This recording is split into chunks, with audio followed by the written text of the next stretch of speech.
Okay, Modern Handgunners back with you, and I'm Bob Main, and Ben Branham, yay, me. all right, we are the Modern Handgunners. So we're going to talk about triggers, and Thought we'd do a review on this Apex trigger that Bob bought with his own money. yep, And yep. me and him have a great relationship when it comes to buying stuff, because he always asks me, hey Ben, should I buy this? And I say, yes, you should, so I can shoot it. So he did it again. He bought an Apex trigger so I could shoot it. What a nice guy. Yeah. You got to have friends like this. You got to have friends like me. Everybody needs a friend like me, right? Yep. As soon as I get done with this, you have shot this trigger, so I want you to tell the viewers about it. So, it's no secret Apex makes great triggers for M&P pistols. Let me go to a standard M&P first.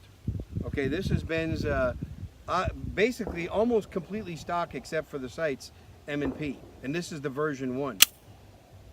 The M&P triggers, I think they have a very long take-up. Okay, they've got a very, very long take-up to where I just think it's too much, actually. The break on an M&P trigger is not too bad. In these version 1s, the reset is not so great. Okay, it's kind of a mushy reset. I'll kind of do it from this direction. Well, explain reset too. Yeah. So, I'm a big believer in shooting to reset. And I know people will argue with me on that, but I don't care. It's worked well for me. Doesn't work well for you, don't do that. But press the trigger, the gun cycles, and I've still got the trigger held back. Now all this is in split seconds. When I let it out, it gets to the reset point. I don't have to let it out any farther. I can fire again, and so on and so forth. Okay, with a Glock, excuse me, with a Glock, once I fire it, all right, when it cycles, you hear that? It's almost more of a hard, tactile, audible reset. Well, Smith & Wesson kind of got smart, and in their version 2.0, in the version 2.0 pistols, they put a better reset in there out of the box. Their factory trigger is got a better reset. I still wasn't satisfied with it. So I bought the Apex Tactical trigger. Now there are different Apex, and you'd have to go to apextactical.com's website. I bought the duty version. So this did not change the trigger pull weight. It's the same pull weight, I think about 5.5, or advertised 5.5, as out of the box. I think maybe Smith & Wesson advertises 6.5, right? I think it was 5.5 to 7.5. Just okay. Like, see, we don't know because we don't care. It has to be within that certain spec so that we can carry it in self-defense. At 5.5 pounds, I'm comfortable with that. At 5.5 pounds, I'm comfortable justifying this trigger if I had to. This trigger's no lighter. It's really no lighter than most duty triggers that are out there, which is an important thing. But here's what is nice about it, okay? It's got a shorter take-up. Remember how I just talked about the take-up being long? Watch this. This is a short take-up. See that? Right there. I'm already at the trigger wall. Let me go this side. You might be able to see it better.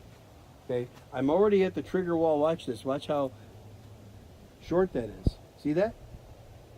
And then it breaks nice and clean. And here's the great thing. Watch how short this reset is. Look at that. It's already reset. That trigger barely moved. And it's at reset already.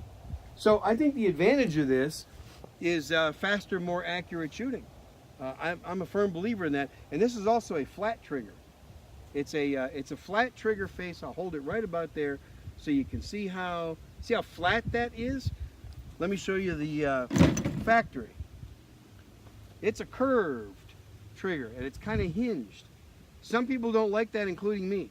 I'm not a big fan of that curved hinge trigger. Even a Glock, even a stock trigger on a Glock is not quite as curved as the Smith & Wesson triggers. It's a little bit more straight. But I'm really liking this flat trigger. Now let me tell you why. I believe a flat trigger gives you more leverage. Okay, it gives you more leverage because you've got more of your finger on the trigger.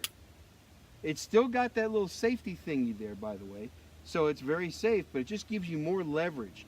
And you can feel it.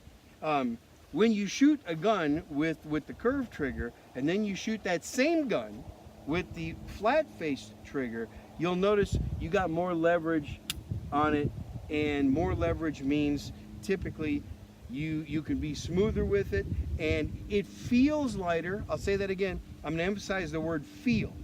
It feels lighter, even though it's really not lighter because of the leverage. Ben?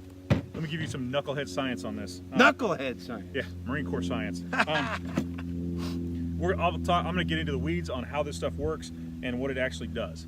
So, curved trigger versus the flat trigger, the apex versus the standard trigger.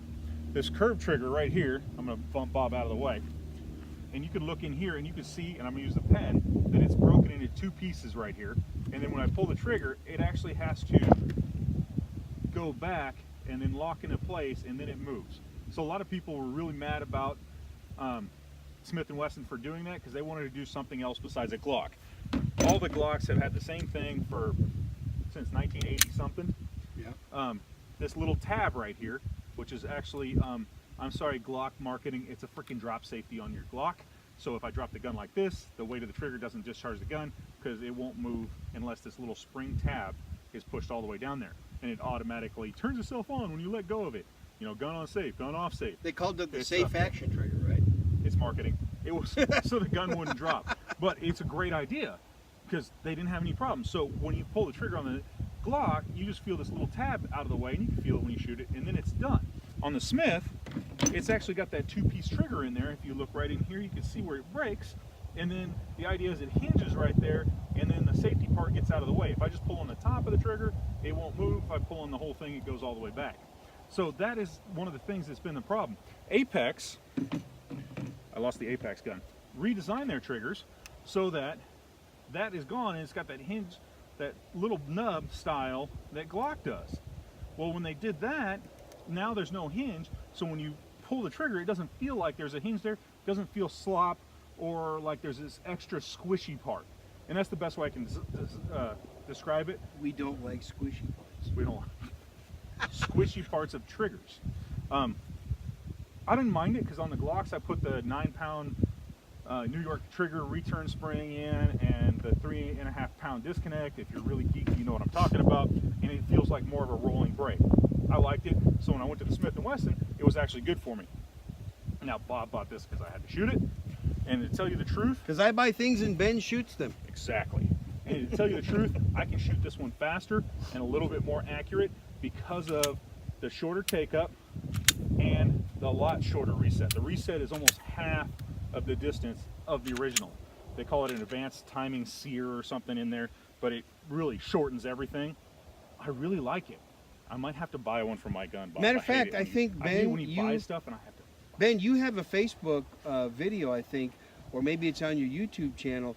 You actually used the timer and you measured your splits. We actually put that on Shooters Club. So oh yeah, the Shooters Club. You got to be a Shooters Club member to see that. Got to be a Shooters Club member to see that. But Ben, well, let me talk about that. But Ben did a really cool test with a shot timer, and he tested that Apex trigger. He tested it against his stock trigger, and I think you had better results with Apex, didn't you? The Apex was a little bit faster. It was easier for me to manage, and my group was a little bit tighter. So yeah, I'm thinking more and more of the Apex. I don't mind the curve versus the straight. I haven't shot this one enough to know if I really like the straight or the curved. I don't care. But I do know I've shot enough Apex triggers. I'm absolutely in love with the Apex projects. So Apex, if you're out there, you want to sponsor us, 2 thumbs up. Hint, hint, if you want to sponsor us.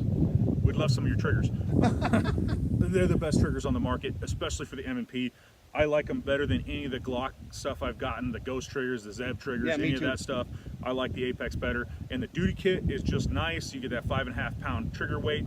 It feels a little lighter and it works nicer. If you get one of their competition kits, I put a couple of those in guns and I've shot a couple of them, and man, that thing is fast. Not for light, concealed carry, fast, but light, for competition. crisp, short, everything you want in a competition trigger. So I highly suggest it if you want to change out your trigger in your Glock or your M&P. Go to Apex's website, check one out. I think you shoot faster and more accurate. They're just great triggers. Yes. Now, can I throw something in? Another thing I wanted to say about this Apex trigger versus the stock trigger, and I may use this camera, Ben, is that the reach, the trigger reach. On a standard stock M&P, watch this.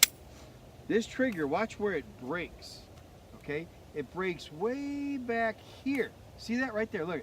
Boom.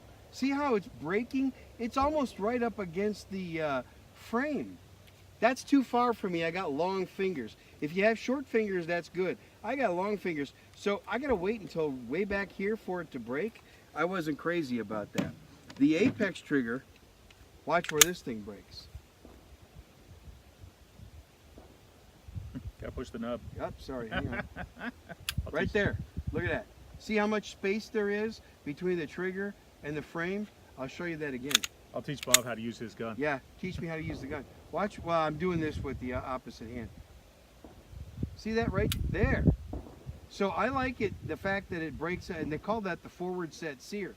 I like the fact that it breaks more forward of the gun, because for my long fingers, that's where I want that break. And for me, I think it's faster shooting.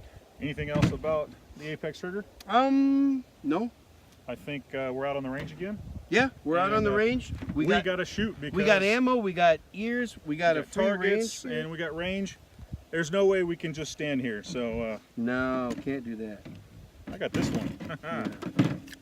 You got any ammo? Oh, I got plenty You of can't ammo. find ammo. I got ammo.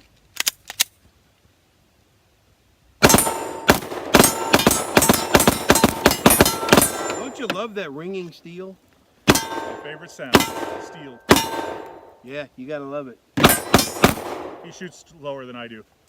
Huh? That's because I'm old. I'm old, you know. I'm the old fart here.